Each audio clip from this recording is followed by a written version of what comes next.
and welcome back to the Law Level, where we talk all things law, life, and everything in between. I'm your host, Zintiet, and in today's episode, I'm really excited to be joined by Suliya. We're going to be talking about something that doesn't really get discussed nearly as often as we should, especially in the legal field, which is marriage, motherhood, and just law school in general, dealing with those two things and what the field of law would look like moving forward. When we talk about law school, the conversations are often focused on like grades, networking, careers, and exams, but they're actually people navigating law school while they're also building family, while they're also prepping for a wedding and just having kids and what that looks like. So today, my guest is Suliya, who got married while she was in law school and also had two kids while also pursuing a law degree. So Suliya, thank you so much for being here. Thank you for having me. Quick disclaimer before we begin. I'm a pre-law student who aspires to be a lawyer. My opinions that I share on this platform are solely mine and does not reflect the views of my guest, any law school we discuss, or any institution discussed in this episode. I'm also Canadian, so most of my conversations and information shared here today are from a Canadian perspective and point of view, unless stated otherwise. And Suliya, over to you. The same for me too. I would defer to your disclaimers. Okay, now moving on to the guest intro. We have the queen here, so could we please get you to introduce yourself? Yes. So first of all, thank you to Zintia for, thinking of me and providing this platform. I think what you're doing is great. I think it's very much needed, and I wish I thought of this when I started law school. You really? Yeah. So why didn't you pursue it? Girl, I would have needed that while I was applying to law school. I think that was just too much. Like I was moving away. I was like, it was just a lot of different new things to start all at once. And so I was like, I'm gonna defer to somebody else. But to that point, introducing myself. Well, I mean, like Cynthia said, my name is Suliya. I am I want to say 3L, but like I've been in law school for so long. I feel like I'm a 4L, 5L. Anyways, formally, I'm a 3L student at a law school here in Toronto. I have two kids. I have two daughters, Nia and Fauzia. I, of course, got married in 2022. Actually, I started my first year of law school and then I got married. And I did that intentionally because I wanted to, yes. Okay. So my husband had like proposed to me before, but I was just like, no, I'm starting law school. Like, this is about me. I need to kind of focus on myself. But then the heart wants what the heart wants, but that's a digression.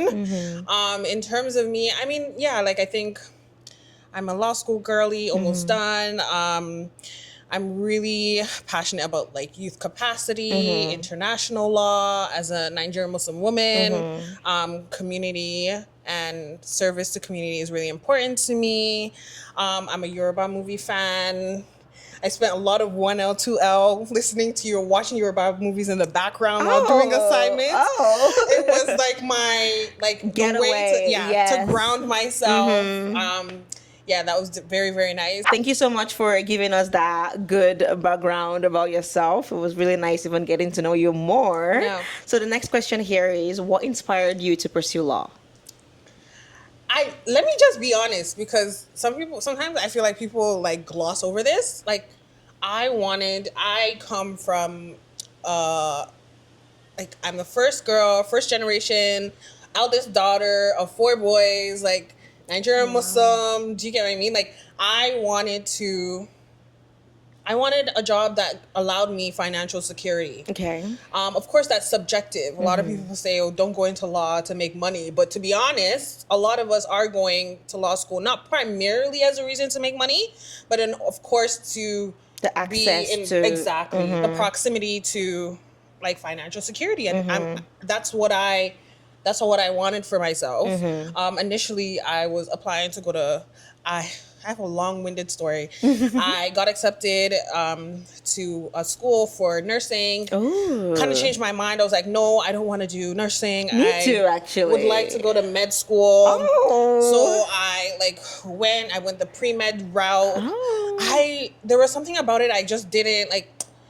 It was like it at that point in my life, I think I no longer aligned with some of the concepts of medicine, although now it's very much developed. But back then, I was more interested in like the social determinants of health, and I didn't know how that would align. Again, that was a long time ago. And so I took a health ethics class. I took a health ethics class, and I absolutely loved the way that the class was stimulating and the use of the law to advance social inequities. And I was like, wow. And I just loved the way that I was able to like reason. I was given the opportunity and I learned how to reason through some of my arguments in that health law ethics class. And I was like, wow, maybe I should think of going to law school. Okay. Yeah, and that's kind of how I got into. Okay, I actually love that. Yeah. Okay, I love. So do you feel like you want to do? No. Okay. I took, and that's the thing. Like I always tell people, like, don't be pigeonholed on what you wrote on your personal statement. Okay, because I thought I wanted to do health law. Like I have a global health law policy and management background, and I thought, yeah, and I wanted to do med school. So I was like, yeah, no, health law is me. That's all me. I'm gonna do that. I took a health law class. Let's just say I passed. Oh, that's you passed. Yay! I passed, but You man, passed. I never again. Health law is not for me. Okay, good to know. Yeah. Wow. Okay. Not for me. Okay. The next segment is the icebreaker. So we usually like to, get to know our guests in a more fun way before we kind of dig into the serious conversation and serious stuff. So yeah, let's start with the quick icebreaker. So no thinking, don't overthink too much about it. Just answer real quick and you're gonna be done. Okay. So first one is coffee or tea? I'm a tea girly. Okay, we love that. Diaper bag or law school bag? Law school bag, please. One word to describe law school with kids. Trenches. Ooh. Which one is harder, exam season or toddler tantrum? Toddler tantrums, okay? Oh my God. Toddler tantrums. Like this girl, my toddler has me in a choke hold. Wow. Okay. Subhanallah. Okay. What was your law school survival meal? Shawarma plates. Okay. Because I'm in Ottawa, and Ottawa is famous. They say the best shawarma comes from Ottawa. I don't know if I agree, but shawarma. And it was very cheap. Okay. Yeah. Okay. And it was healthy too. Yeah, true. Okay, so this first segment for question is going to be more about what pursuing law and going through law school while building family actually looked like for you. So my first question here is, did you always know that you wanted both a legal career and a family? I mean, I think I knew that I always wanted a family. But I came into my realization of becoming a lawyer quite later in life. So no, I didn't. But as soon as I was able to identify and I got accepted to law school that this is my path, I kind of recalibrated. And so I spoke to like women in the profession that I value and I deeply appreciate their advice. And to be honest, most of them gave me the advice of, have children as early as you can. Like there's never, and it's true, there's never a right time to have kids. You kind of just jump into it and just kind of hope things work out. There's a more preferable time and a less preferable time, but I don't think that there's ever a bad time. That's subjective too. And so I decided that I was going to have two, at least in law school. And then if that's the amount of kids that I have, then alhamdulillah. If not, then I could potentially have kids later down the line. But then I was trying to also balance how I wanted to show up professionally. So in school, it was more forgiving to have kids, like the support of my guidance counselors. My, I love that word, accessibility, forgiving. Support services, the dean associates. They're all very, very, very, very, very accommodating and graceful. And so it allowed for me to kind of do both without really overextending myself or compromising on my professional career in certain aspects. I think the only thing I'm compromising on right now is not graduating on time with my cohort, but like Life it's goes it's on. it's it's it's not a race. So So the next question here is, and I know you've answered it before, but I just really want, the story time and like what led to that, and or if that was also a plan. But were you already married when you started law school? And if no, did you plan to get married while in law school? so no, I wasn't married before I got into law school. So my husband and I, we've been friends for like a long time. Um I think by the time I started law school, yes, we were in conversations, potentially, or we were recording, and like he did propose prior to going into law school, and he was very supportive, very okay, like I know that you're going to law school, and I know that's important to you, and I'm definitely willing to support you through that journey. So he had already kind of figured out how it would work, but for me, I was just like, nah, I think at that point I had like a specific plan for how I wanted to go, and marriage was not there yet. Like, I wanted to at least be in my third year or second year before I was Okay. like, okay, I want to get married. I had envisioned that I would get married during law school, but I just kind of thought it would be later down the line because they do talk about the 1L being a steep learning curve. And so I didn't want to navigate that and navigate marriage. So that's what we did. I mean, I ended up getting married after First year. 1L. Yeah, during the summer. But yes, to your point, yes, I knew I wasn't already married, but I knew that I would have gotten married Married while in law school. You did mention that you got married in the summer after your 1L. What was wedding prep and planning like? What does it Girl. look like while also figuring out the learning steep of 1L? Girl, it was really hard. Like I really went through a lot of mentally 1L. I was not prepared. I'm from Toronto, but I moved to Ottawa to go to law school in Ottawa, and Ottawa is just a different type of place. Like, don't get me wrong, like a lot of the students came from Toronto, but just like in terms of, I was navigating being in a new environment. I was navigating being like a Black Muslim woman in law school. Like, there was like how many, like maybe 5 of us in my cohort. Then I've had like intense debilitating imposter syndrome. Looking back now, I'm just like, sis, why? Why? But like, I think most people that look like us that go into certain spaces like law oftentimes feel like that. And so I knew all of that. I knew all of that would occur, and I was just like, maybe I should defer. So my husband and my husband wasn't around, so I was planning he was in Nigeria. Oh. So I was planning all this on my own, and if you know anything about wedding processes, it drives you absolutely insane. And I'm just like, why are you doing that while in law school like, too? so we were like, you know what? Like, let's just have our nikah, and then like after law school, we will have our like Big wedding. We're still like, we haven't had any big weddings since. Yeah. Inshallah, like that's the plan to eventually have that. But just the nikah alone, and my husband is very well known in the community. His family. I'm very well known in my community. So what was supposed to be like 20, Small. 30 people ended up being like a big, huge. So huge that's your deal. big wedding right there. Clearly.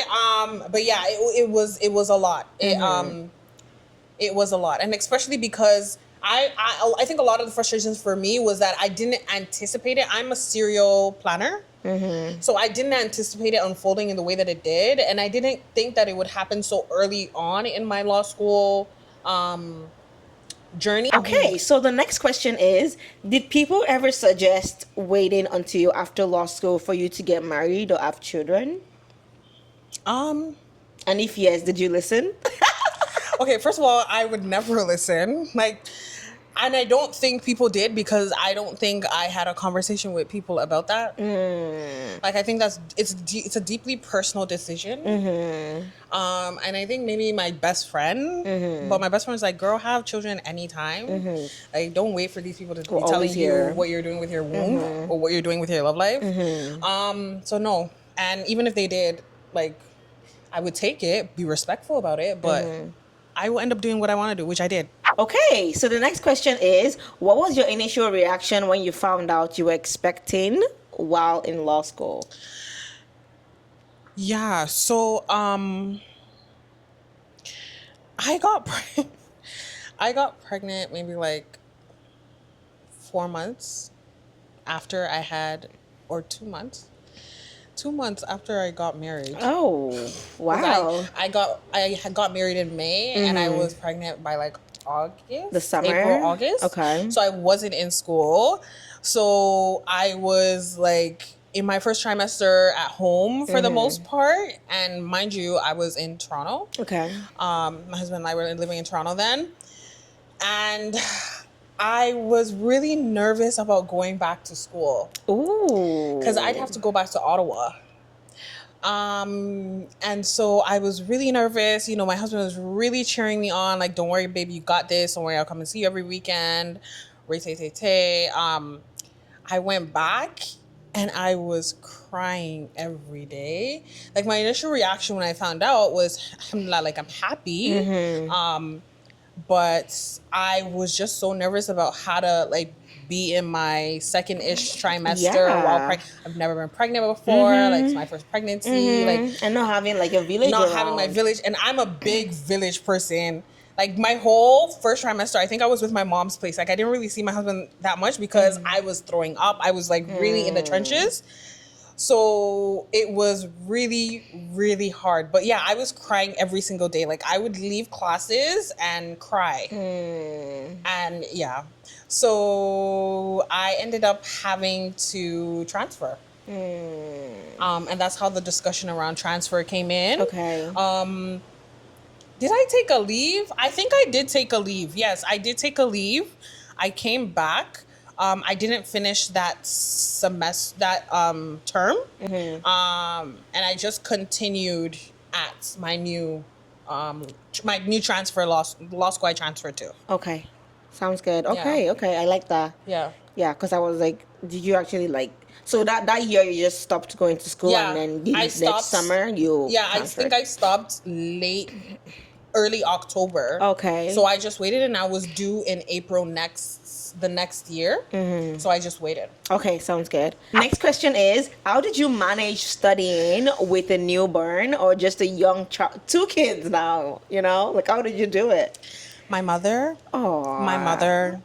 My mother. Oh, who should I give my love and respect to? My mother. Honestly, my mom, like my mom is like my husband is great, amazing. But let me tell you something. Once you have a baby, there's a certain type of like affinity and need for your mom. I'm speaking from my own experience. That becomes like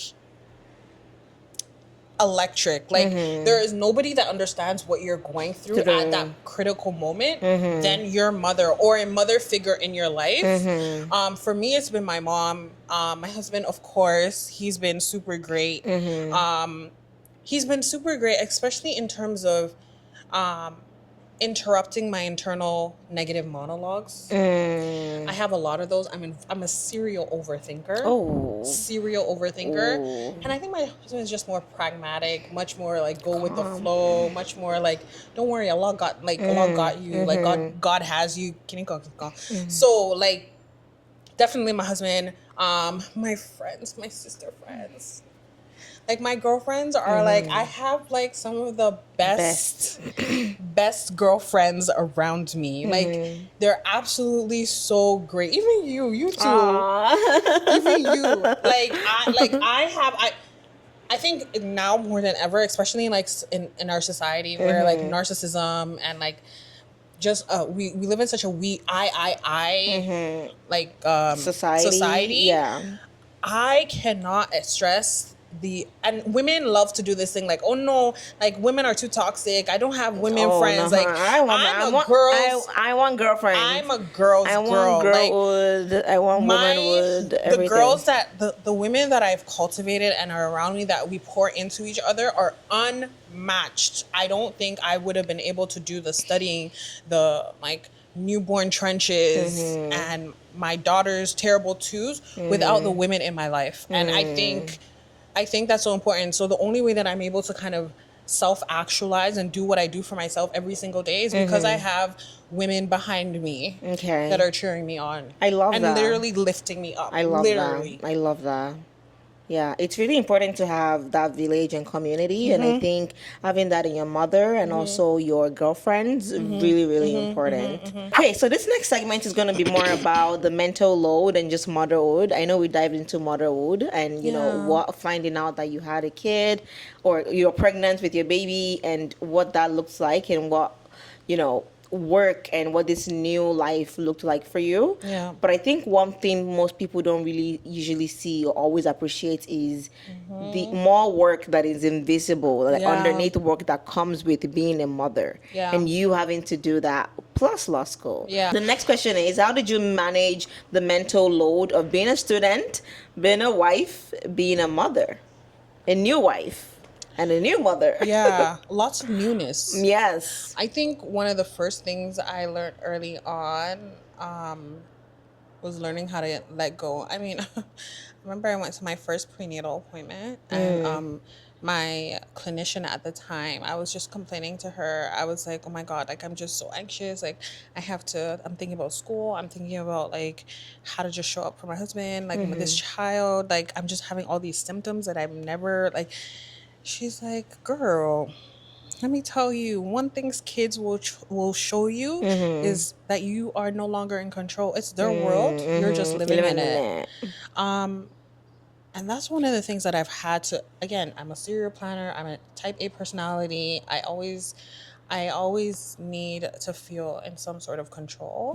One thing that I've learned, and it's helped in terms of my management of the different things that I'm navigating, is learning how to let go and let God. Like doing my best, but then also understanding that my outcome is, of course, up to God. Like God is the one that kind of fashions your life, and you're the one that just, everything else is just a means to his eternal decree.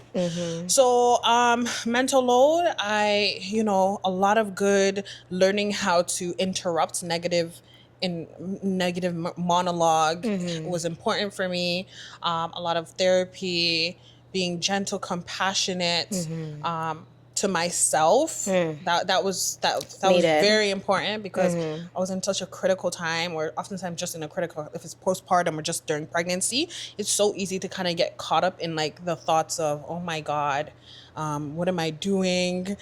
And then just seeing all of the other students in my cohort like continuing on with their degree, and I'm just here. Sometimes I remember one time, God bless my husband, I'm like, babe, what am I doing with my life? Like, I just feel so like it's just, this is not what I planned. I mean, I wanted a baby, but like it's so difficult. Yeah. And he's like, babe, you're creating life. Sure. Like, give yourself some grace. Yeah. Like, you are creating life. Like, be patient on yourself. Like, you're doing God's work.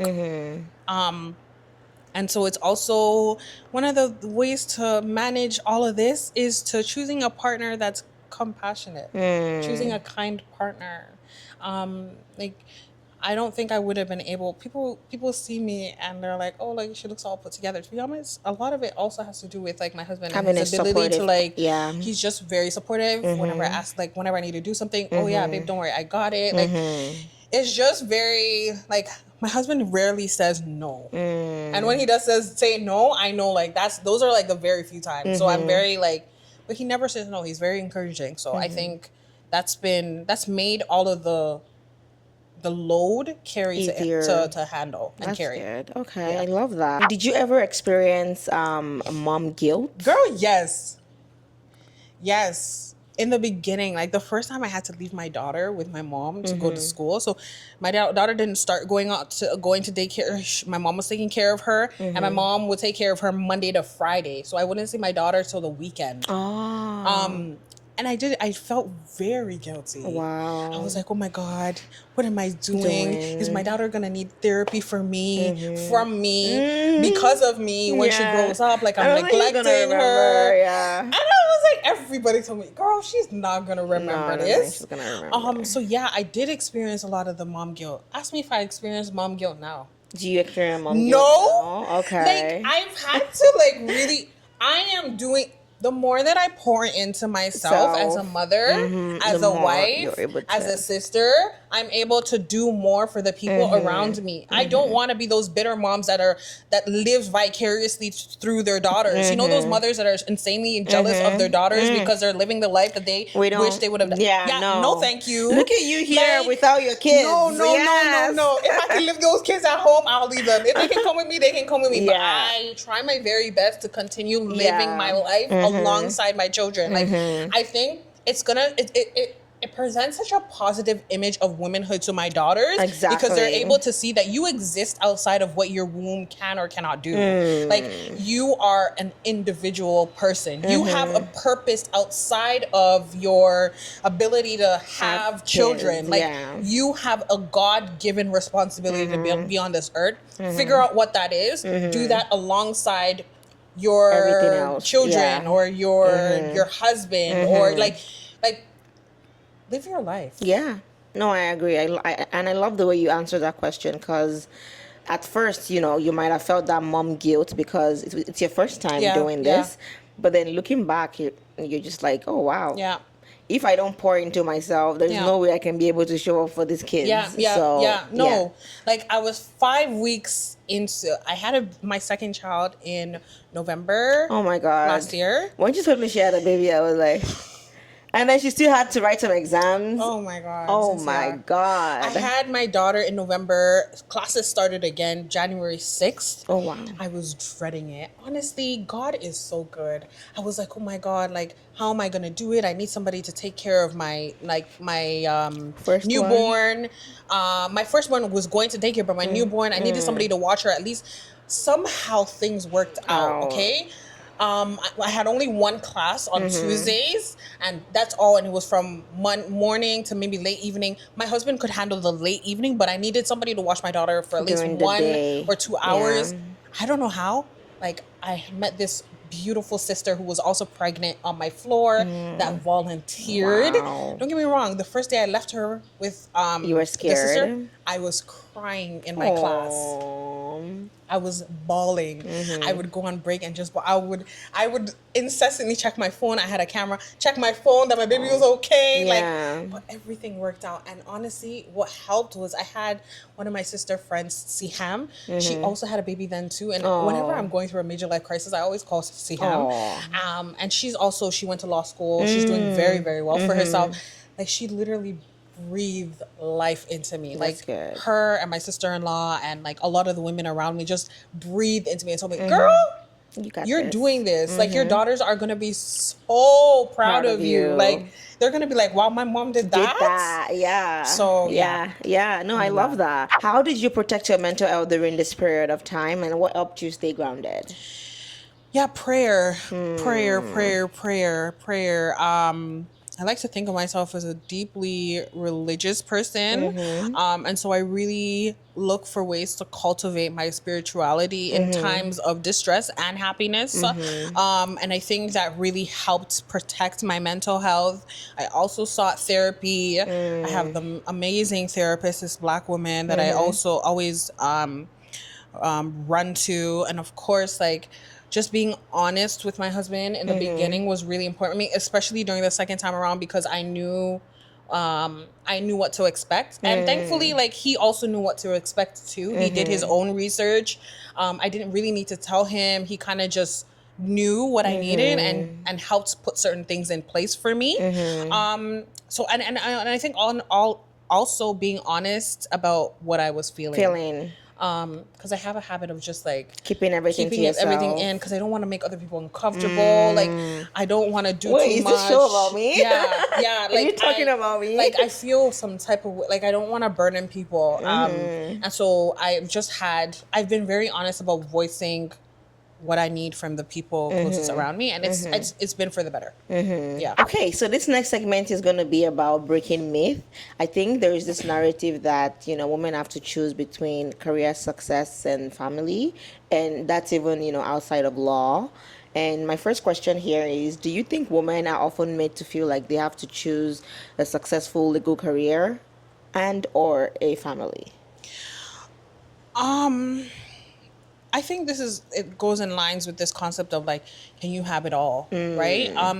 I remember I was listening to, I believe it's Shonda Rhimes. Is that her last name? The director of Scandal and I think Grey's so. Anatomy, I think so. the writer. And she was talking about, she was giving a convocation speech, and she was talking about how this concept of women having it all is very interesting. You know, if you see me at a show taping for Grey's Anatomy, just know that I'm missing my daughter's swim meet. If you see me engaging in bedtime with my children, or just putting them to bed and really having that quality time with them, just know that I'm missing a deadline for my my script. And so I do feel like women have to choose. Like, you can't actually have it all, especially if you're a person that would like to show up differently, In so based off many of the places, exactly. yeah. I think there's a balancing act, right?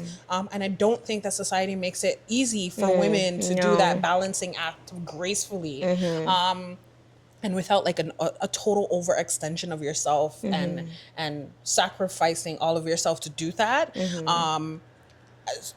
But I think, like, the wonderful thing about being a woman is that you figure it out.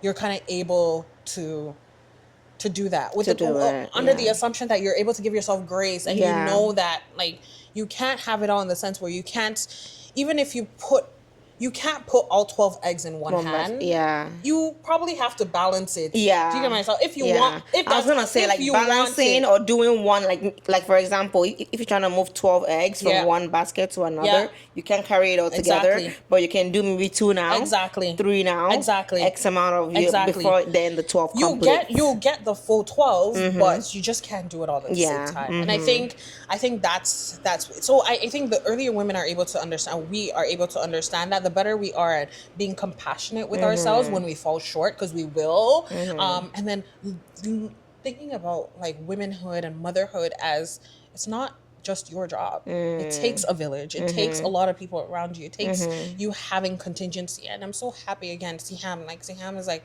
my absolute, like, role model. Like, she tells me this all the time. She's like, listen, like, We need to have her on the podcast. probably. But she is very prominent in, like, international law, women's rights, girls' rights. She does a lot of good work. Very much sought after by, like, government institutions and organizations. And she tells me a lot. She's like, listen, get with the program. You're not gonna be, based off of who you are and what you've told me that you would like to do with your life, you're not gonna be there for all of your children's needs and wants. Swim So classes determine what's and- important to you, and, like, mitigate against the rest. Like, you're not gonna be there all the time. Figure out the people that you would like, that you trust to be around for your family, and lean on to them as much as you can. Like, you can't be everywhere at the same time, and your children are going to be better off for the decisions you make that center yourself. So the next question here is, what would you say to someone right now delaying their dreams of, let's say, either being a mother for law school, or either law school for motherhood? Because, like, we all know, we cannot have both or have it all. Girl, why? Like, I think I'm not an example, but I think, if anything, if I want people to see me and be like, oh, she did it, I can do it too. Like, there is no reason for you to delay one thing for the other, and there's never a right time. You just do it, and you just kind of pray that God facilitates the outcome for you. Whether or not you choose to go to law school, time will continue to move on. So why not just go to law school, pour into yourself, and be better at the end for it? I think, and we live in such a time that allows for you to kind of, I mean, I don't want to say it's ever too late, but I think even the younger that you are, I feel like the more daring and audacious you should be in regards to your dream. So I don't think you can't, like, don't think about having it all, you not being able to have it all delay you from making decisions that are important to you or that you would like. Who cares if you can't have it all or not? Just start and then see how it goes. What's the biggest misconception about parenting when in law school? I know people for sure would not think it's easy, but what's one misconception that you've even heard about? I mean, I don't know if I've heard of any. I mean, I think people think that it's hard. But then like everything is hard. Yeah. You kind of just choose your Pick hard, your art. right? That's what I'm saying. I mean, like I've gotten really good at managing my time. Like one thing about law school, I think I'm so much like it's and going through. I'm so glad that I made the decision to have kids in law school because I wouldn't have been the type of woman that I would like to become without it. I think it's developed such a tenacity and audaciousness and confidence in me that I probably would have gotten, but it probably would have taken me longer to get to. And I think it's hard, I guess, Yeah. but you kind It's of doable. you adapt and you make it work. To be honest, it's not as hard as it looks. Like a lot of it is just muscle memory at a certain point. You kind of just pick up and move on. And I think that's what makes some of the best lawyers that are women are probably mothers. Yeah. What has this experience taught you about yourself? I know you mentioned the time management, having to quickly adapt. What other things has this experience taught you? Like I am much more insightful. Like I'm much more like it's really honed into my reasoning. Like I'm able to reason so much better because of like motherhood and what it means to be a mother and to cultivate a human being's life with intentionality. That type of reasoning has really penetrated into the way that I study, show up, do interviews, like go to coffee chats with lawyers, and even just thinking about what type of lawyer I want to become. Okay, thank you so much for answering those questions. The next segment here is going to be more about advice for future law students. And the first question here is, what advice would you give to a married student or even mothers that are considering law school? For mothers that are considering law school, you've already done the whole hardest thing in this whole entire world. Like law school is nothing compared to that. For married students, I mean, listen, if you want to have a baby, have a baby. Like the profession, She did it. exactly. The profession is long. It's long. Like the 1, 2 years, 3 years that you miss is nothing in comparison to like your career as a whole. I absolutely love my children, and like I summered at a firm downtown last summer, and I was pregnant, and the lawyer was a Black woman. I love her so much. I don't want to say her name because if I say her name, you're probably gonna know. People are gonna know the firm. No. She was absolutely amazing, and I was going through the trenches because I was puking. I was in my first semester. I just came back from Nigeria. I traveled for a month. I was just in the trenches, going downtown every single day with my big belly, hot as hell. And I would tell her all the time, I would come in with my bag full of snacks and my huge ass water bottle and umbrella. And I would just be like, oh, insert person's name here. I don't think I can do this. Like, I'm just like, I don't know what I thought doing this again in law school. And she's like, Suliya, like, and she's a partner. The best thing that I did for myself was have my child. There has While been in law school, or no, she had hers after like okay. as a associate. There is nothing, and she's very accomplished. There is nothing that beats the smile my child gives me. The fact that I have this beautiful human being. Like I would give up my career for this child. Wow, I love that. Like when she said that to me, I was just like, wow. Like I like there's something about motherhood that like deconstructs you and builds you back up. And there's something to say about the love that you have for like this person that came out of you. That's undescribable. Yeah. Anyways, so do it. Do it. Okay? Do it. Like, and Do that's the thing it. with women. Like, men are so audacious. Audacious. Men are audacious. Yeah. They could be the bare minimum. Yeah. They could have one qualification and they will still apply for the job. Talk less of us women that are probably most times overqualified, regardless of if you have a child or not. Like, we're already so overqualified for a lot of different things. And we're so timid. No, should I do it? Maybe not. Do it. Apply to that law school, okay? Apply to law school. Apply for that job. The worst you could get is a no. And so what? You pick it up and keep on moving. Go to the next one. Men get no's all the time. Yeah. And they keep moving. Exactly. Yeah. Well, this next question is actually gonna be similar, but what advice would you give to women who want both family and legal career, i.e. me? Like I just said, like, I'm so scared. Like, I'm like, what's the right time? When should I? I'm here to support you. Like, let me tell you, there's no right time. You kind of just figure it out and make it work.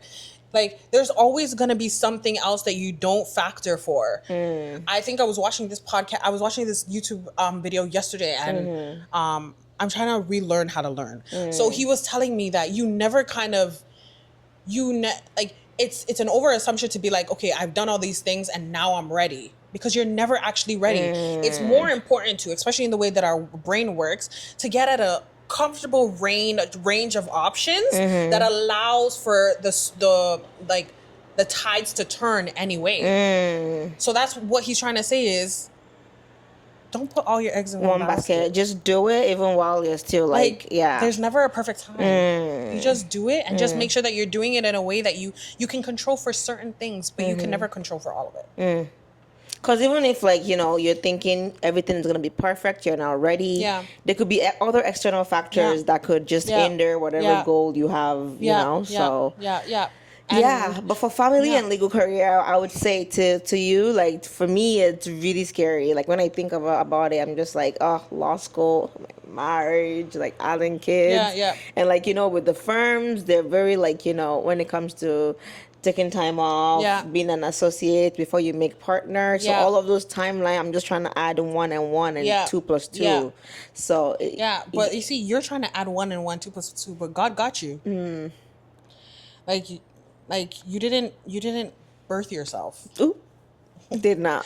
So, clearly did not. And again, this is coming from somebody, like, if you're not religious, then this don't listen to this, because this isn't like, you won't be able to relate to this. But I genuinely believe that I am a function, or I operate off of, like, God's decree for me. I don't listen to people that say things are competitive. That's none of my business if something is competitive or not. I will put in my best foot forward, and I'll see if I get it. If I get it, it's meant to be. If not, then I move on to the next best thing. Like, I don't try not to focus too much on the variables. If I think that this is something that I want, and I think that I'm somewhat competent, I do it, and then I let God do the rest. When your children are older and they look back at your journey, what do you hope they learn from watching you pursue law while raising a family? Well, now I know how my mom is able to afford us going to private school. Wow.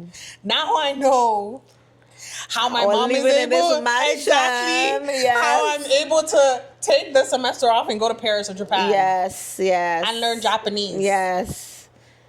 Like, I want my children to be able to look back and be like, wow, okay, yeah, like, this is what it means to choose yourself every single day, even when it's hard as hell. And I want them to also be able to see the raw emotions associated with it. Like, it wasn't all rosy, but it was worth it in the end. And I also want them to be able to appreciate the fact that I was able to maintain and develop an even deeper connection with my God. Like, because I'm sure during those moments you were tested in different ways. Whoo! Yeah. Yeah. Who was I tested? And my husband's an entrepreneur. So add that on top of everything. All you entrepreneur wives out there, let's start a group chat, please. Yeah. Let's start it. Yeah, like there was a Honestly. lot of different things. But I know we're gonna be better for it. So good. that's what I hope that my daughter is able to look at and be like, wow, my mom is that girl. My mom did that. Yeah. If you could go back and speak to yourself before starting this journey, what would you say? Yeah, I would give her a hug. I would tell her like, babe, like you got this. Like you are gonna do and be in some of the most incredible spaces. You're going to inspire so many different people. And like Allah never told you a lie. No. Everything that he told you is true. True. And will be true. So just keep on keeping. Oh, keep on keeping. I love that.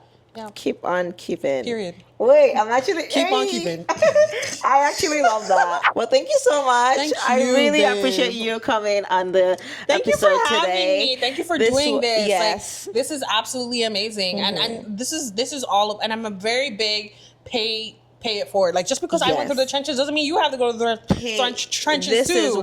This is what the podcast is Yeah. for.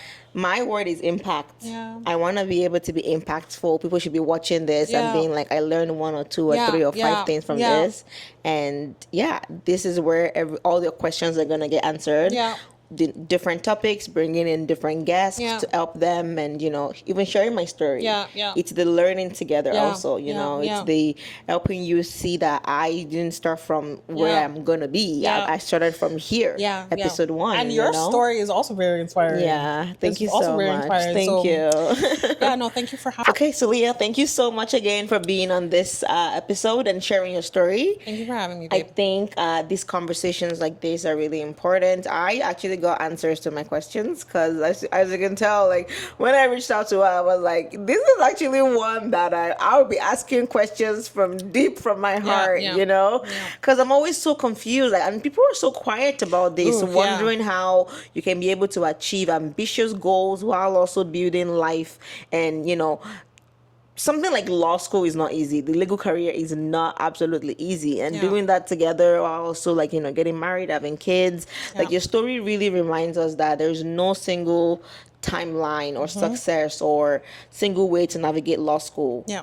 And I also love that you say you don't even think about all of these things or competition or how your dreams does not have to compete with anyone. So I really love that, and I'm taking this away because you've poured into me, and I hope you've poured into someone that is listening to this, and they know that they can do law school while also be married, while also having kids, while also planning a wedding, because I know that is also an important factor.